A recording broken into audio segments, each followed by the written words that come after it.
Picture Japan, samurai, ninja, one perfect katana, cherry blossoms. This one picture contains 10 of the 50 myths we are removing. Apparently Japanese history had a mandatory petal budget. The sword was not always the samurai's main battlefield weapon. The ninja uniform comes from theatre more than espionage. The two men were not rival species. And the ancient code binding all of it together was edited centuries later. But that is only the small version of the trick, because the same editing created a country that never traded, a people who were always one people, religions that never mixed, and an empire whose war began only when America entered it. So we are going to remove 50 myths, one layer at a time. And the last one is the most dangerous, that beneath all the fake Japans, there is one pure, timeless Japan waiting to be found.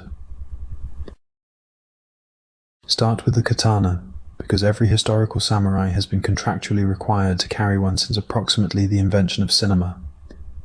The sword mattered. It could be a weapon, an heirloom, a badge of rank, and eventually the clearest symbol of the warrior class. But symbol and main battlefield, weapon across 7 centuries are not the same sentence. Early warrior culture put enormous weight on horse and bow. Later armies filled fields with spears, polearms, and guns. Under Tokugawa peace, paired swords became more visible, precisely as many samurai spent less time fighting. That shift matters, because later peace did not merely preserve an old symbol. It gave the symbol new work to do. The swords marked hereditary status on streets where drawing them could create a legal problem rather than win a battle. The katana did not make the samurai. It became the cleanest logo for a history that was never clean.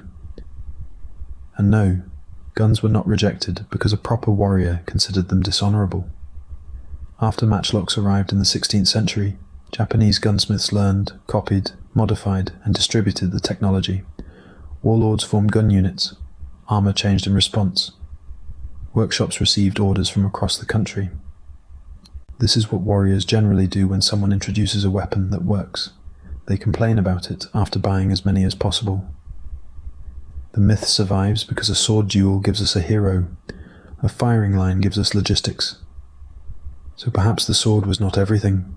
At least every samurai followed Bushido, one ancient code of absolute honor. There were warrior ethics.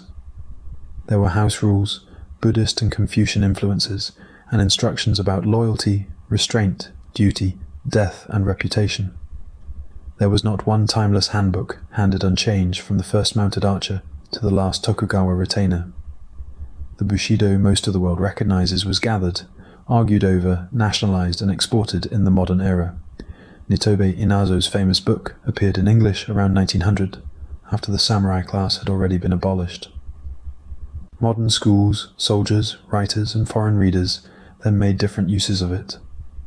What looks like one inheritance was actually a debate whose winning version stopped displaying the edits. The code was not born from nothing. It was edited into something that looked as if it had never changed. Neither had the samurai. For long stretches of Tokugawa peace, many samurai worked as administrators, teachers, accountants, officials, and artists. Some managed taxes. Some managed land. Some managed the paperwork created by other samurai managing taxes and land.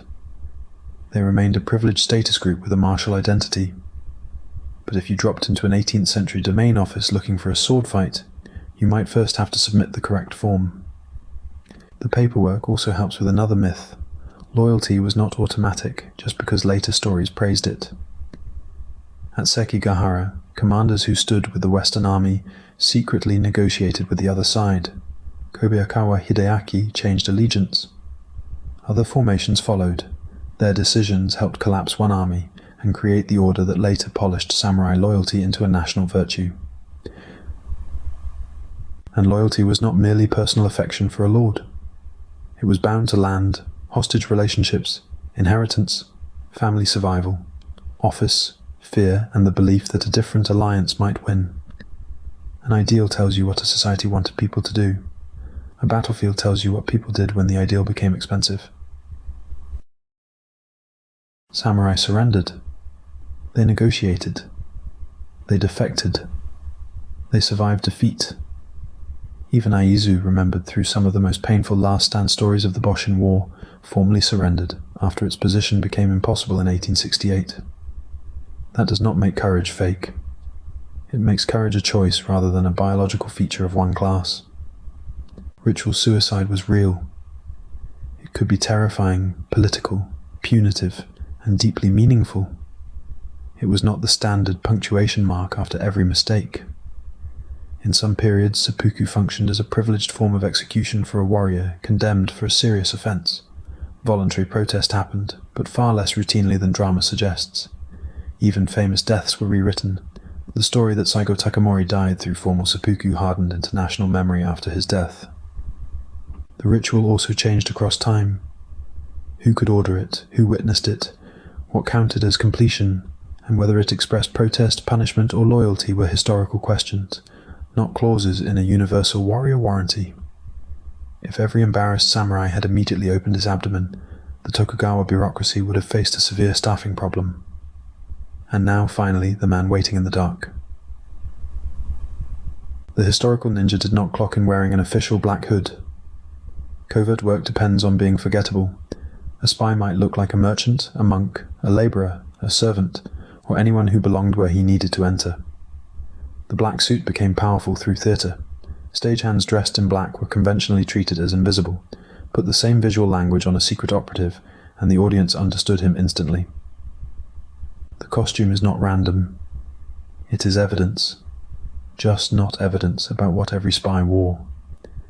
Historical shinobi gathered intelligence, infiltrated positions, carried messages, watched supplies, studied terrain, sabotaged, and sometimes fought. That is dangerous work. It is simply less photogenic than teleporting through smoke with 6 exotic knives and a minor weather system. The supernatural assassin grew because secrecy leaves a vacuum. When the records are thin and the successful spy is the one nobody noticed, fiction gets to draw the missing body. And the final myth in this picture is the duel itself. Samurai describes a warrior status that changed over time. Shinobi describes covert activity and the people who performed it. Researchers document ninja employed as low-ranking samurai, people with partial warrior privileges, and peasants. The categories could overlap. Lords hired spies. Warriors used deception. A samurai could participate in the kind of work later packaged as ninjutsu. So the samurai and ninja are not Japan's knight and outlaw, condemned to meet forever beneath the moon. They are 2 pieces of history that entertainment separated, so it could make them fight. 10 myths removed, and the picture has not become less Japanese. It has become less lonely. The warrior is connected to imported technology, theatre, bureaucracy, civil war, and modern publishing. The timeless image only works by hiding every hand that edited it. And the next myth is larger than either man in the picture, that all of Japan once hid from the world. Tokugawa Japan was not completely closed. The government did severely restrict overseas travel, Christianity, diplomacy, and who could trade where. But it managed foreign contact through gateways. Nagasaki connected Dutch and Chinese merchants. Tsushima handled relations with Korea. Satsuma controlled access through the Ryukyu kingdom. Matsumai mediated exchange with Ainu communities. This was not an open border. It was a guarded switchboard. The Dutch were the only Europeans granted regular trade after the Portuguese expulsion. The word doing all the work there is Europeans. Chinese trade continued. Korean embassies came through Tsushima. Ryukyuan missions traveled to Edo. Ainu exchange connected the north. Each gateway carried a different legal fiction and political relationship. The shogunate could display Korean and Ryukyuan missions as proof of order, while concealing how Satsuma constrained Ryukyu and how Matsumai profited from unequal Ainu exchange.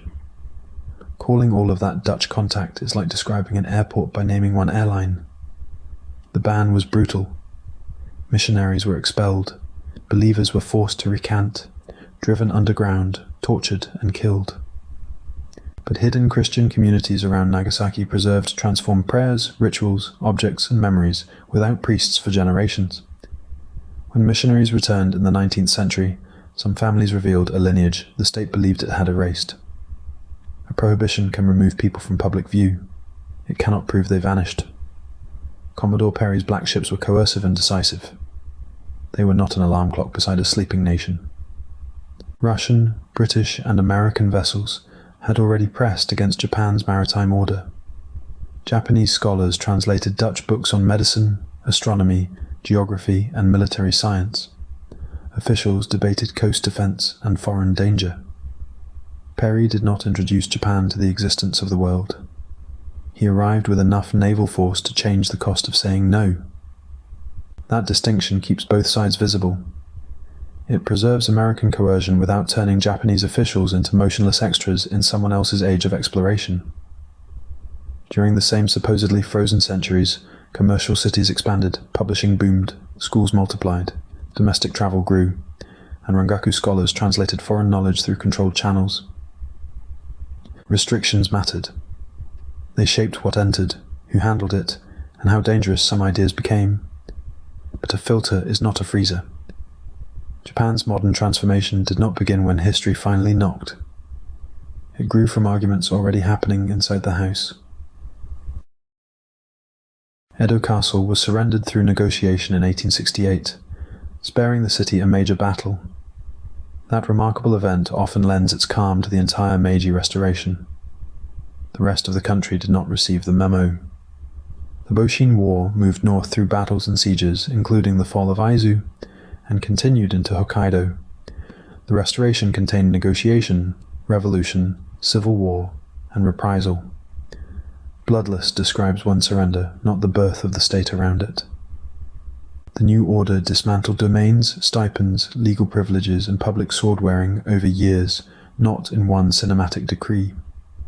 Former samurai became officials, officers, teachers, entrepreneurs, police, rebels, and unemployed men with increasingly expensive memories. The class ended as a legal structure while its people moved into the institutions replacing it. Some lost income and standing. Some carried bureaucratic skills into the new government. Some rebelled when modernization stopped looking like restoration and began looking like their own removal. Then the state turned the abolished warrior into a national ancestor. Emperors never stopped mattering. They remained sources of ritual and legitimacy. But for long periods, regents and military governments exercised most day-to-day power. Meiji leaders said they were restoring imperial rule, and they were. They were also creating a new constitutional, military, educational, and public role for the emperor. Restoration was the language that made revolution sound ancient. Kami worship has deep roots. State Shinto, as organized by modern government, does not simply descend unchanged from those roots. The Meiji state separated shrines from Buddhist institutions, standardized ritual, ranked shrines, trained officials, and tied public practice to emperor and nation. Older myths and places became parts of a new national machine. The machine was not built in one morning. Policy shifted, local officials improvised, and communities resisted or complied unevenly. State Shinto names an evolving modern system, not one switch flipped in 1868. Ancient material can be real while the arrangement is new. Modern Budo inherited techniques and schools from pre-modern martial practice. It also reorganized them for police, schools, physical education, competition, and national culture. Rules changed. Uniforms changed. Teaching changed. The purpose moved from surviving a battlefield to building bodies, citizens, character, sport, or identity. That does not make Budo fake. It makes tradition a verb. The uniform changed. The claim of eternity remained.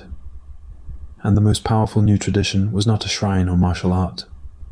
It was the idea that all these islands had always contained one people.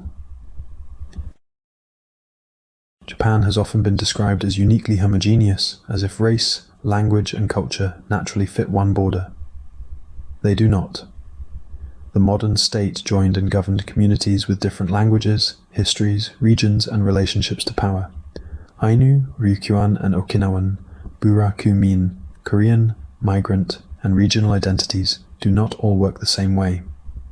That is exactly why one label cannot erase them safely. Homogeneity was not just observed, it was taught. Ainu people are not a vanished population preserved in display cases. They are living indigenous communities with contemporary artists, families, political movements, cultural practice, and language revitalization. Their continuity survived land seizure, assimilation policy, school pressure, and discrimination. Japan's Diet adopted a recognition resolution in 2008, and national law explicitly recognized the Ainu as an indigenous people in 2019. Recognition matters, but it arrived after generations in which equality was often defined as abandoning the very differences now being celebrated. A museum can honor that history. It can also accidentally imply the people ended when the exhibit begins. The Ryukyu Kingdom had its own court and networks linking China, Korea, Southeast Asia, and Japan. Satsuma invaded in 1609. Ryukyu then navigated a constrained double relationship with Satsuma and China until Japan abolished the kingdom and created Okinawa Prefecture in 1879. Later came catastrophic war, United States rule, and reversion to Japan in 1972. That sequence also explains why Okinawan identity cannot be reduced to a test of whether someone feels Japanese. Identity formed under a history in which outside governments repeatedly decided what the islands were for. Always Japan compresses a kingdom, annexation, occupation, and living identity into a map color. Barakumin discrimination was built around descent, residence, occupation, and inherited social stigma within Japanese society. It was not evidence of a separate biological race. Family records and private lists could be used to block marriage or employment, long after old status categories were legally abolished. Calling a social boundary biological is one of power's oldest tricks. It turns something people made into something nobody can be blamed for making. Japan has recent Korean migrants. It also has long-term residents and descendants whose family histories run through Japanese colonial rule, wartime mobilization, forced movement, and the unsettled legal aftermath of empire. Korea was annexed by Japan from 1910 to 1945. During that rule, Koreans moved to Japan under sharply different conditions, including work, family strategy, economic pressure, recruitment, and coercive wartime mobilization. One verb cannot safely contain all of them. Not every Korean family in Japan shares the same path. That is the correction.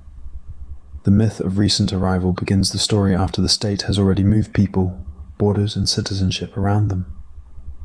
By now, blaming foreign misunderstanding is no longer enough. Japanese laws, schools, records, and national stories help decide who appeared inside the picture. And some people disappeared without ever leaving the household. A hereditary status group cannot reproduce for centuries while containing only men. Women made up roughly half of samurai society. They managed households and property, negotiated marriages and succession, defended fortifications, and sometimes fought. A few battlefield figures became famous, but turning every samurai woman into an action hero would only replace one costume with another. The larger story is power exercised where sword movies rarely point the camera. Women's property and inheritance rights changed by era, region, class, and household strategy. Medieval women could inherit land. Early modern records still show women inheriting, managing property, and shaping succession, even as patriarchal restrictions tightened in many settings. Women had no rights sounds sympathetic. It also erases the rights women lost, defended, negotiated, and used. Geisha and Kyoto Geiko were professional entertainers, trained in music, dance, conversation, and performance. They worked in urban pleasure districts where sex work also existed, which made foreign and domestic confusion easy. The roles could share streets, patrons, and unequal labor conditions without being identical. Reducing geisha to prostitution does not expose the fantasy. It replaces a difficult profession with a simpler one outsiders already know how to imagine. One of the world's great early novels, The Tale of Genji, was written by the court woman Murasaki Shikibu. Sei Shonagon's Pillow Book is another central window into Heian life. Women's vernacular writing became foundational, partly because elite men prized writing in Chinese. The hierarchy opened a side door, and court women wrote works that outlived the building. That side door was still inside a narrow court world with its own exclusions and dependencies. The achievement becomes more precise, not smaller, when we name the institution that made it possible. Pre-modern institutions were patriarchal. Patriarchal does not mean no woman ever exercised power. Women acted through courts, households, religious office, patronage, property, regency, and succession. Hojo Masako became one of the most formidable political figures of the early shogunate after her husband's death. Exceptional women do not prove equality. Their erasure proves the frame was too small. The national picture hid women behind a screen. Religion creates a different problem. We keep drawing lines that practitioners did not always recognize. Kami worship reaches deep into Japanese history, but one bounded religion called Shinto did not travel intact from prehistory to a modern shrine brochure. Terms, myths, institutions, priesthoods, rituals, and relationships to government changed. Different communities understood Kami through different local and Buddhist frameworks. Deep roots do not prevent branches from being trained. For centuries, shrines and temples shared grounds, deities, ritual specialists, stories, and institutions. Kami could be understood through Buddhist cosmology. Buddhist figures could be localized through Kami. A visitor might ask a Kami for protection, sponsor a Buddhist rite, and expect a Buddhist funeral, without experiencing a crisis of contradictory membership. Practice did not wait for a modern chart to decide which box it belonged inside. Then the Meiji state ordered a sharper separation. Signs changed, objects moved, institutions split, and anti-Buddhist violence followed in some regions. The clean border many people assume is ancient was enforced by modern policy. Buddhism came through continental networks involving Korea and China. Then Japanese communities built new schools, images, rituals, politics, philosophies, temples, and popular practices around it. Calling Buddhism foreign forever would require calling every transformed import permanently homeless. Origin tells us where a connection began. It does not tell us where culture is allowed to belong. Zen had important warrior patrons and shaped arts later associated with samurai taste. It was never the exclusive faith of the warrior class. Samurai also supported Pure Land, Nichiren, esoteric traditions, local kami, and family temples. Personal devotion, domain politics, patronage, and burial practice could point in different directions. One sword, one code, one religion. The myth keeps trying to issue the samurai a uniform. Many people visited shrines, used Buddhist funerals, honored ancestors, joined festivals, and kept household practices without treating them as mutually exclusive memberships. Even the modern Japanese category shukyo, translated as religion, took shape through encounters with Western law and Christianity. This does not mean Japanese people have no religion. It means our form asks them to tick one box after history gave them several doors. And categories become more than paperwork when an empire makes them compulsory. Pearl Harbor began Japan's war with the United States. It did not begin Japan's war in Asia. The Japanese army seized Manchuria in 1931. Full-scale war with China began in 1937. By December 1941, millions of Asian lives had already been pulled into occupation, resistance, massacre, displacement, and war. Starting the clock at Pearl Harbor makes Japan's aggression and Japan's victimhood enter the story at nearly the same moment. That is memory doing editorial work. The Greater East Asia co-prosperity sphere promised Asia for Asians, and Western empires had given millions of people every reason to want colonial rule broken. But Japanese occupation brought its own hierarchy, military government, extraction, forced labor, coercive assimilation, and violence. Some Asian actors collaborated, resisted, or tried to use Japan against European rulers. Their agency does not turn the empire into liberation. The slogan worked because it attached a real wound to an imperial cure. Western colonial hypocrisy was real. Japanese leaders used that reality to demand obedience to another hierarchy centered on Japan.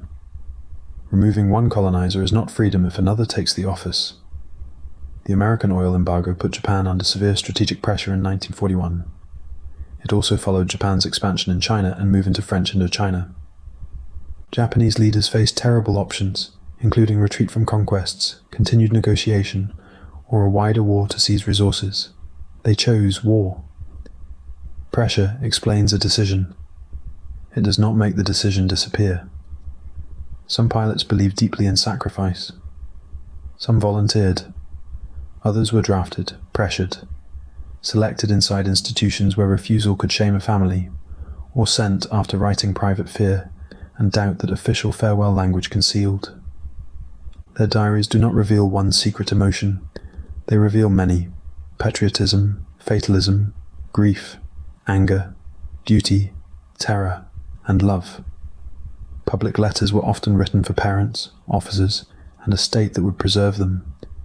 Private notebooks could sound different.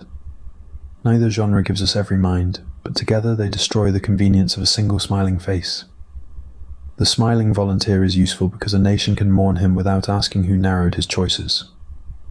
Hiroshima and Nagasaki devastated cities and transformed the stakes. The Soviet Union also entered the war against Japan, destroying hopes that Moscow might mediate and attacking Japanese forces in Asia. Japan's strategic position collapsed while leaders argued over surrender. Historians still dispute the relative weight of the bombs, Soviet entry, military defeat, and decisions inside the government. So the correction is not, the bombs did nothing. It is refusing to turn a contested convergence into one clean cause. We began with a warrior image assembled from several centuries. War memory can do the same thing with causation, moving the beginning and ending until the nation occupies the role it can live with. After that wait, food may look like a harmless exit. It is not. It is simply where borrowing tastes best. Early sushi preserved fish through fermentation with rice. The quick combination of vinegared rice and fresh or prepared toppings, familiar today, developed much later, especially in Edo urban food culture. Modern sushi is real tradition. It is just not the first meaning of the word, and raw fish is not the definition of the rice-based form. Ramen grew from Chinese noodle traditions in modern port cities. Then Japanese cooks changed broth, noodles, toppings, regional identity, and the culture around the bowl. Borrowed ancestry does not make ramen less Japanese. It explains how becoming Japanese happens. European, especially Portuguese, frying practices are widely credited as an influence in the 16th or 17th century. Japanese cooks transformed the method into Edo street food and regional cuisine.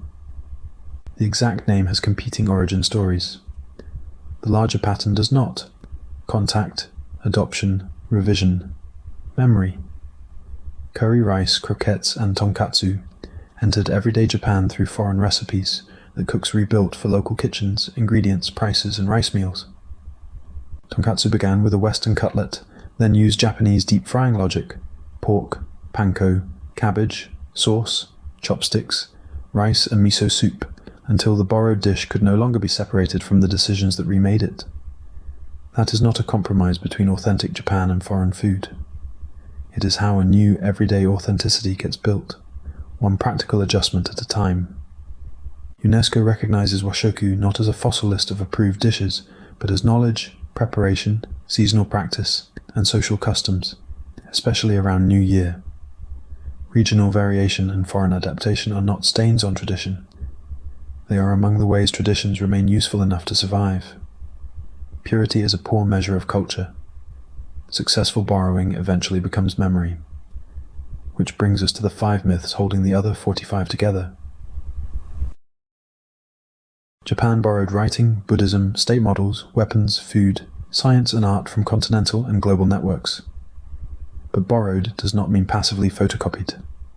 People selected, translated, resisted, recombined, institutionalized, and exported ideas again. Sometimes the exchange was generous. Sometimes it followed conquest, hierarchy, or fear. Connection is not the opposite of creativity. It is often the material creativity uses. The transformation is visible in the details. A Buddhist institution arriving through continental networks does not remain a sealed foreign package. A firearm copied from abroad enters Japanese workshops, tactics, and politics. The source remains part of the history, while local decisions create a new history around it. Meiji leaders imported constitutions, armies, schools, factories, sciences, and clothing. They also reorganized emperor ideology, shrines, ethics, and warrior memory to make the new order look rooted in an ancient national body. Modern Japan was neither a Western costume nor an untouched essence fighting one off. It was a hybrid state that learned to describe its inventions as restoration. That description solved a political problem. Imported institutions could look dangerously foreign, while radical domestic change could look illegitimate. Calling the new order a return to imperial antiquity allowed leaders to borrow at speed, while claiming that the nation was only becoming itself again. Buddhism arrived through Korea and China. Guns came through maritime trade. Dutch books carried medicine and astronomy. Ramen grew in port cities. Modern government translated foreign models. Again and again, something considered distinctively Japanese formed at a gateway. Geography and controlled borders mattered. But Japan was not preserved from connection. It was shaped by deciding what to do with connection. Even the Tokugawa gateways proved the point. They were not accidental cracks in a wall. They were institutions designed to sort relationships, information, tribute, trade, and danger. Separation and connection were produced by the same border system. Foreign collectors, writers, soldiers, tourists, and filmmakers absolutely built exotic Japans for their own desires. 19th century Japanism could celebrate Japanese art while detaching objects from the lives and meanings that produced them. Later tourism and screen culture inherited some of that selective gaze. Japanese officials, schools, publishers, museums, businesses, tourism campaigns, and entertainment also selected images that served power, pride, sales, or clarity. Nitobe wrote Bushido in English. The modern state taught ancient continuity. Film gave the spy a costume. The myth was co-produced even when the partners did not have equal power. And the traffic moved both ways. A black costume could begin as Japanese stage language, become a global ninja body, and return through film and tourism. A modern book about Bushido could be written in English, admired abroad, then cited as evidence of an ancient Japanese soul. This is the promise hiding inside every myth-busting video, including this one. Remove the fake sword. Remove the fake ninja. Remove the foreign influence, the propaganda, the empire, the tourist poster, the modern invention. Eventually, we imagine one pure Japan will remain. But purity was the myth doing the damage. There are true and false claims. A black stage costume is not evidence of a universal ninja uniform. Pearl Harbor did not begin Japan's war in Asia. The Ainu are not gone. Facts matter. What facts do not give us is one timeless national character. That does not fragment Japan into 50 unrelated stories. It shows why the arguments belong together. The state that organized shrines also defined minorities. The empire that moved borders also moved families. The market that sold tradition rewarded images simple enough to travel. The samurai stays.